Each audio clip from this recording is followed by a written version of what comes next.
पटना को सीएम नीतीश की सौगात। 16 जून को मीठापुर मोहली एलिवेटेड रोड का उद्घाटन। मुख्यमंत्री नीतीश कुमार 16 जून को पटना में मीठापुर मोहली एलिवेटेड रोड का उद्घाटन करेंगे। पहले चरण में सिपारा से मोहली तक का रोड तैयार है, जिसमें भूपतिपुर के पास रैंप की ढलाई, फिनिशिंग, पेंटिंग और लाइटिंग का काम पूरा हो चुका है। इस रोड से सिपारा से मोहली की दूरी मात्र 5-6 मिनट में तय होगी, जिससे पटना दक्षिण के लाखों लोगों को सुविधा मिलेगी। ये रोड जहानाबाद, गया और बिहार शरीफ के यात्रियों के लिए भी लाभकारी होगा। दूसरे चरण में मीठापुर से सिपारा और मोहली से पुनपुन तक निर्माण नवंबर तक पूरा हो जाएगा। 20 जून से दौड़ेगी पाटलिपुत्र गोरखपुर वंदे भारत एक्सप्रेस। पीएम मोदी दिखाएंगे हरी झंडी। पाटलिपुत्र जंक्शन से गोरखपुर के बीच वंदे भारत एक्सप्रेस 20 जून से चलने की संभावना है। उद्घाटन समारोह में इसे हरी झंडी दिखाई जाएगी। रेलवे ने तैयारियां तेज कर दी हैं और प्रधानमंत्री नरेंद्र मोदी से उद्घाटन के लिए समय मांगा गया है।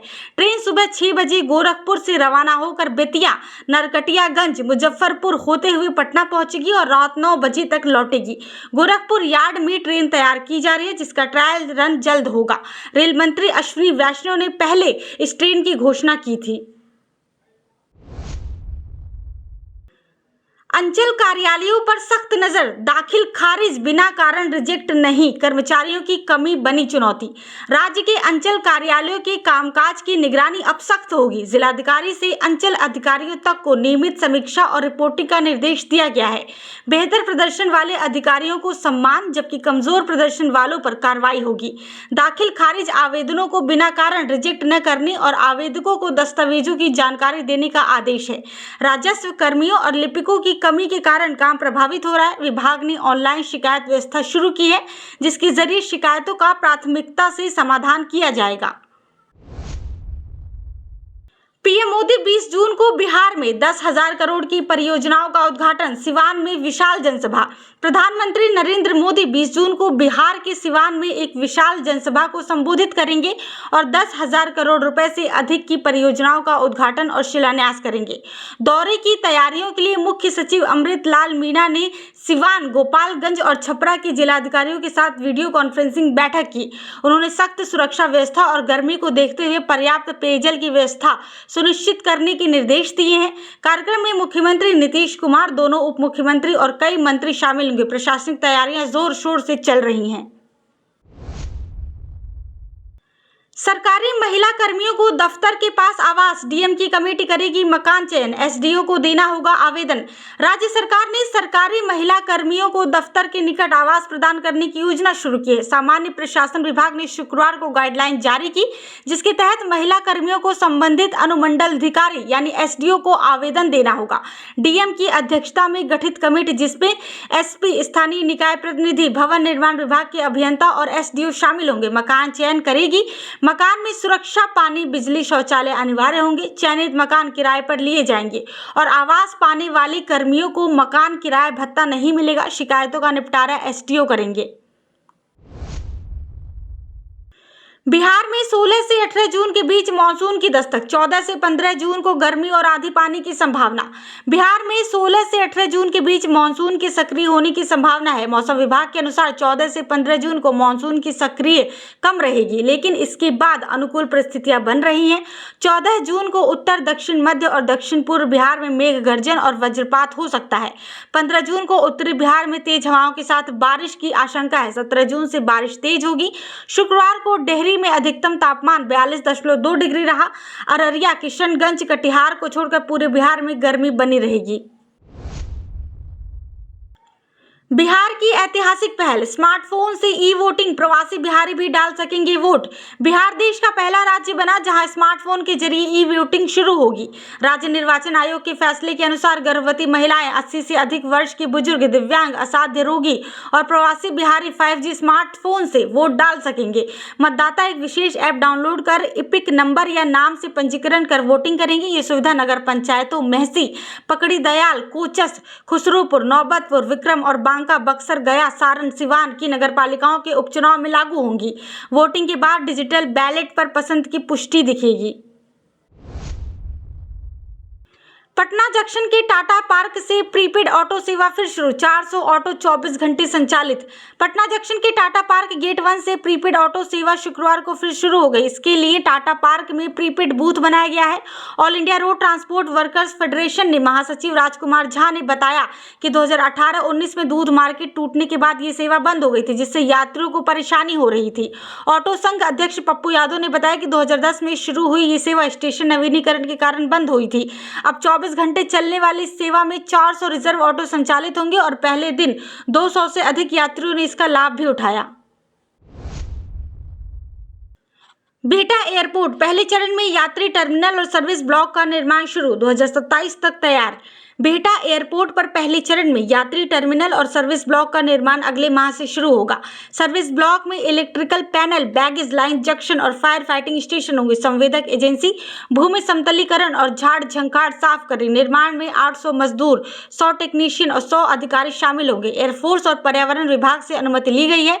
108 एकड़ पर बाउंड्री बन चुकी है। अतिरिक्त 8 एकड़ पर 2 करोड़ रुपए का चहार दीवारी बनेगी। दानापुर बिहटा एलिवेटेड रोड नवंबर 2026 तक पूरा होगा और एयरपोर्ट मार्च 2027 में तैयार हो जाएगा। पटना जंक्शन पर बाल तस्करी रैकेट पकड़ा, तमिलनाडु ले जाए जा रहे 5 नाबालिग मुक्त, सीतामढ़ी का तस्कर गिरफ्तार।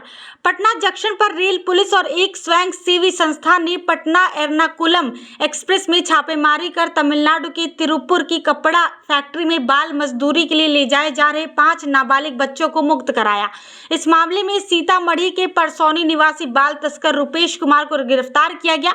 रुपेश ने कबूला कि वो बच्चों को फैक्ट्री में ले जाने का ठेका लेता था और प्रति बच्चा 500 रुपए अतिरिक्त मासिक भुगतान पाता था। जीआरपी में उसके खिलाफ बाल तस्करी का केस दर्ज हुआ। बच्चों को उनके परिजनों को सौंप दिया गया है। पटना विश्वविद्यालय में स्नातक नामांकन शुरू, पहले दिन 498 छात्रों ने लिया दाखिला, एंटी रैगिंग शपथ अनिवार्य। पटना विश्वविद्यालय में सत्र 2025-29 के 4 वर्षीय स्नातक पाठ्यक्रम के लिए पहली मेधा सूची के तहत नामांकन शुक्रवार से शुरू हुआ। पहले दिन 498 छात्रों ने दाखिला लिया, जिसमें मगध महिला कॉलेज में 118, पटना कॉलेज में 115, बीएन कॉलेज में 107, पटना साइंस कॉलेज में 102 और वाणिज्य महाविद्यालय में 56 नामांकन हुए। 16 जून तक प्रक्रिया चलेगी। छात्रों और अभिभावकों को एंटी रैगिंग शपथ पत्र देना अनिवार्य है। स्लाइड अप सुविधा से विषय कॉलेज बदले जा सकते हैं। पटना कॉलेज के प्रेमचंद सभागार का जीर्णोद्वार होगा, जिसमें भव्य स्टेज, डिजिटल साउंड सिस्टम और 500 सीटें भी होंगी।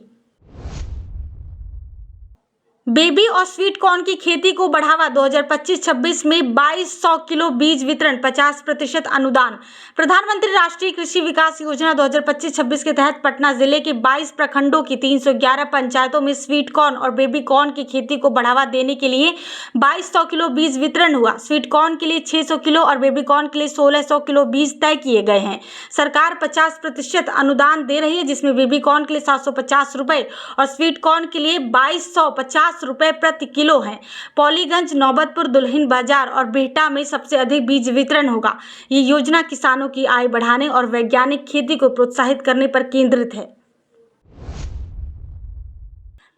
बीआरएबीयू में उत्तर पुस्तिका बदलने का सनसनीखेज मामला, आरटीआई से मिली कॉपी पर लोगो गायब, छात्रा की लिखावट भी बदली।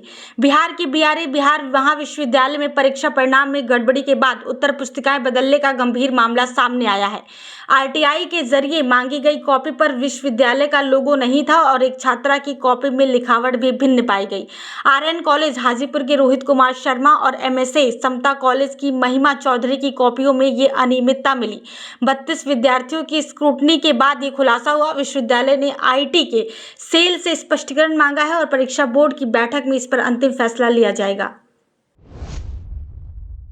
बिहार में शहरी विकास को नई गति, 38 जिला आयोजन प्राधिकार कार्यालयों को मंजूरी, 986 पदों पर होगी भर्ती। बिहार सरकार ने शहरी नियोजन और विकास को बढ़ावा देने के लिए प्रत्येक जिले में जिला आयोजन क्षेत्र प्राधिकार कार्यालय स्थापित करने को मंजूरी दी है। इसके तहत 38 कार्यालय बनेंगे और 1350 नए पदों का सृजन होगा, जिसमें 986 पदों पर भर्ती होगी। पहले से स्वीकृत 147 पद समाप्त कर दिए गए हैं। 9 प्रमंडलीय शहरों में 351 और 29 अन्य जिलों में 986 पद सृजित किए गए हैं। इन कार्यालयों में शहरीकरण, मास्टर प्लान और आधारभूत संरचना विकास को गति मिलेगी। वार्षिक लागत 112 करोड़ रुपए अनुमानित है। मुख्यमंत्री नाली गली योजना, छूटे वार्डों को मिलेगा लाभ, पंचायती राज विभाग ने मांगी विस्तृत रिपोर्ट। मुख्यमंत्री नाली गली पक्कीकरण योजना के तहत बिहार में छूटे वार्डों को लाभ देने की प्रक्रिया शुरू हो गई है। पंचायती राज विभाग ने सभी जिलाधिकारियों से 9 बिंदुओं पर विस्तृत रिपोर्ट मांगी है, जिसमें प्रखंड पंचायत, छूटे वार्डों की संख्या, प्राकलित राशि और अतिरिक्त राशि की आवश्यकता शामिल है। मुख्य सचिव की बैठक में 100% कार्य पूरा करने के निर्देश दिए गए। योजना 15वें और 6ठे वित्त आयोग की निधि से चलेगी। अतिरिक्त राशि के लिए प्रस्ताव भेजने को कहा गया है ताकि कार्य शीघ्र पूरा हो। प्रयास व्यक्तिगत उद्यम योजना, जीविका दीदियों को 50,000 से 2 लाख तक लोन, स्वरोजगार को बढ़ावा। पटना में जीविका भारतीय लघु उद्योग विकास बैंक यानी SIDBI और वुमेन वर्ल्ड बैंकिंग की कार्यशाला में प्रयास व्यक्तिगत उद्यम योजना पर चर्चा हुई। इस योजना के तहत स्वयं सहायता समूह की महिलाओं को 50,000 से 2 लाख रुपए तक का व्यक्तिगत ऋण मिलेगा, जिससे वो सिलाई, पशुपालन, दुकानदारी, खाद्य उत्पादन जैसे उद्यम शुरू कर सकेंगी। जीविका CEO हिमांशु शर्मा और SIDBI के सत्तिकी रस्तोगी ने ऋण प्रक्रिया को सरल करने पर जोर दिया। 4 जिलों में 7 करोड़ रुपए का ऋण वितरित हो चुका है। पटना की साधना देवी ने ऋण से अगरबत्ती निर्माण की सफलता साझा की। DMCH में 14 महीनों में 8 लाख मरीजों का इलाज, मेन OPD में 7 लाख को परामर्श, 39 लाख की आय। दरभंगा मेडिकल कॉलेज और अस्पताल में 1 अप्रैल 2024 से 3 जून 2025 तक 8 लाख मरीजों का इलाज हुआ। मेन OPD में 7 लाख मरीजों ने परामर्श लिया, जबकि आपातकालीन विभाग में 84,660 मरीजों का उपचार हुआ। मदर एंड चाइल्ड हेल्थ में 33,935, गायनिक में 27,944, शिशु रोग में 22,977 और सुपर स्पेशलिटी OPD में 15,371 मरीजों को सुविधा मिली। रजिस्ट्रेशन से अस्पताल को 39 लाख रुपए की आय हुई। DMCH में 1298 जनरल बेड, 26 ऑपरेशन थिएटर और 29 विभाग हैं। 1946 में स्थापित ये बिहार का प्रमुख चिकित्सा संस्थान है।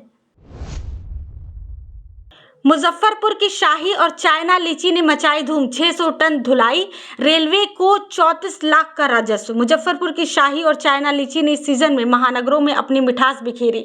15 मई से शुरू हुई ढुलाई में अब तक 600 टन लीची मुंबई, दिल्ली, कोलकाता, अहमदाबाद जैसे शहरों में पहुंचाई गई, जिससे रेलवे को 34 लाख रुपए का राजस्व मिला। शाही लीची की धीमी शुरुआत के बाद चाइना लीची की मांग ने ढुलाई को गति दी। रेलवे की बेहतर व्यवस्था से किसानों और व्यापारियों को अच्छे दाम मिल रहे हैं। अगले 1 सप्ताह तक ढुलाई जारी रहेगी, जिससे पिछले साल के 689 टन के आंकड़े को पार करने की उम्मीद है। 3 कॉलेज प्राचार्यों को नियम विरुद्ध छुट्टी देने पर शौकज, 24 घंटे में जवाब तलब। तिलक मांझी भागलपुर विश्वविद्यालय के 3 कॉलेजों के प्राचार्यों को शिक्षक को नियम विरुद्ध छुट्टी देने पर शौकज नोटिस जारी किया गया है। कुल सचिव प्रोफेसर रामाशीष पूर्व ने Murarka college Sultanganj, MA college Naugachia और JP कॉलेज नारायणपुर के प्राचार्यों से 24 घंटे में जवाब मांगा है। इन कॉलेजों ने 11 शिक्षकों को शैक्षणिक वर्ष में तय 10 दिन के कर्तव्य अवकाश से अधिक छुट्टी दी। JP कॉलेज के शिक्षक KK मंडल ने दावा किया कि कई शिक्षक मूल्यांकन ड्यूटी पर थे। उधर 14 नए समाजशास्त्र सहायक प्रोफेसरों की काउंसलिंग पूरी हुई। श्रावणी मेला 2025, सुल्तानगंज में 1500 से ज्यादा पुलिसकर्मी, 3 लेयर सुरक्षा, 8 अस्थायी थाने, स्पेशल ट्रेनों का ठहराव।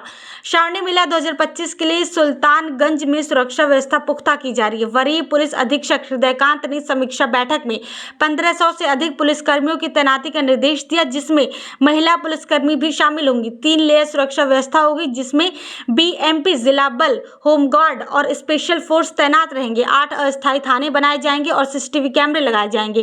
कांवरिया वाहनों पर रोक और ट्रैफिक रूट चार्ज तैयार किया जा रहा है। रेलवे सुल्तानगंज में कई मेल एक्सप्रेस ट्रेनों का अतिरिक्त ठहराव और स्पेशल ट्रेनें चलाएगा। गांधी मैदान में सौंदर्यीकरण के लिए छात्रों की दौड़ कूद पर रोक, वैकल्पिक जगह की मांग। पटना के गांधी मैदान में सौंदर्यीकरण और हरियाली संरक्षण के लिए जिला प्रशासन ने शारीरिक जांच परीक्षा की तैयारी करने वाले छात्रों को दौड़ने और कूदने पर जल्द रोक लगाने का निर्देश दिया है। प्रशासन का कहना है कि इससे मैदान की हरियाली प्रभावित होती है। बैठक में SDM ने अकादमी संचालकों को सूचित किया कि नए पेड़ पौधे लगाए जाएंगे। रोजाना 2000 से अधिक छात्र यहां तैयारी करते हैं। छात्रों और संचालकों ने वैकल्पिक स्थान की मांग की है, क्योंकि गेट नंबर 7 के पास की जगह उपयुक्त नहीं है। 129 CCTV कैमरे मैदान में पहले से लगे हैं।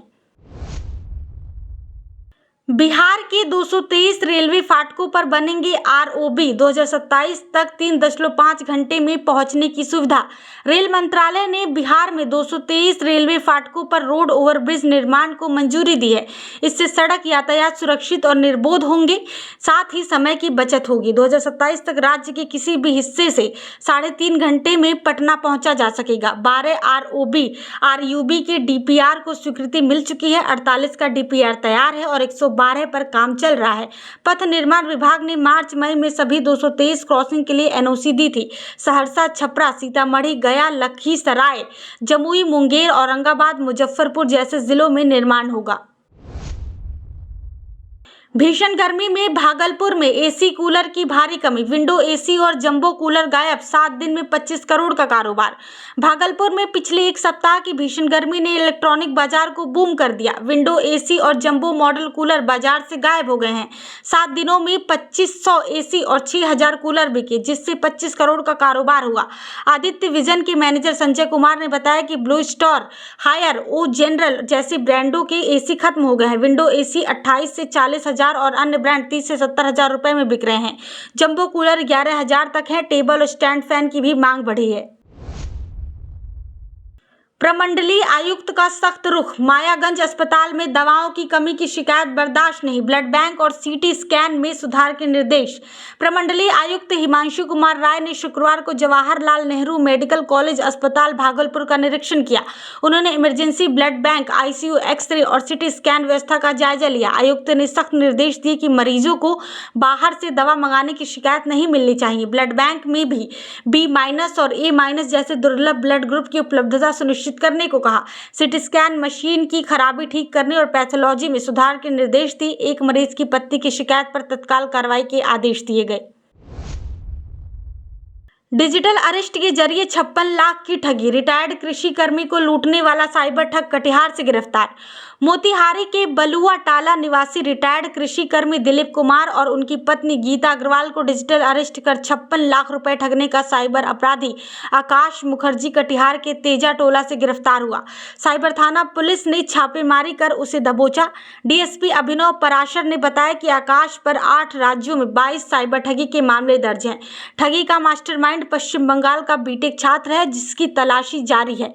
आकाश के बैंक खाते कर्नाटक, उड़ीसा, केरल, राजस्थान, तेलंगाना, जम्मू कश्मीर जैसे राज्यों से जुड़े हैं।